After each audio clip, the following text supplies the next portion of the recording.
Mä selitän sen sitten näin.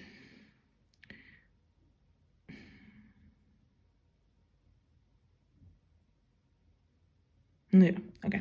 Eli siis hermojärjestelmä jaetaan anatomisesti kahteen osaan. Ja silloin siihen kuuluu se keskushermosto ja ääreishermosto. Mutta sitten jos halutaan toiminnallisesti jakaa se, niin sitten se jaetaan kolmeen osaan. Jolloin se keskushermosto pysyy edelleen keskushermostona. Mutta se ääreishermosto jaetaan kahtia, eli otetaan se autonominen hermosto ja somaattinen hermosto. Okei? Okay?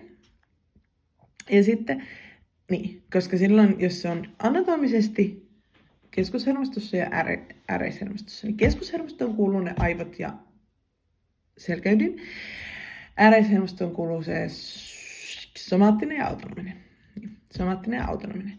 Mutta sitten jostain syystä toiminnallisesti määriteltynä, niin se ääreishermosto jaetaankin kahtia, laitetaan se suoraan niihin somaattiseen ja autonomiseen ja sitten vaan niin kuin kerrotaan niistä sitten tarkemmin. Jolloin sitten toiminnallisesti keskushermosto edelleen sisältää aivot ja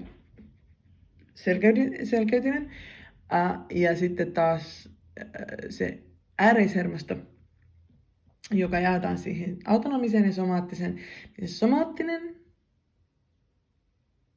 sisältää selkäydin hermot. Selkäytimen hermot. Ehkä.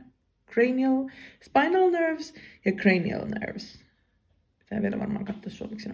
Ja sitten autonominen hermosto sisältää sen sympaattisen ja parasympaattisen. Ja sympaattinen on se, joka niinku nostattaa, ja parasympaattinen rauhoittaa. Sympaattisesti joko pakenen paikalta tai taistelen, niin sitten parasympaattisesti taas olen fletkumaton. Okei. Soitinkohan? Oi.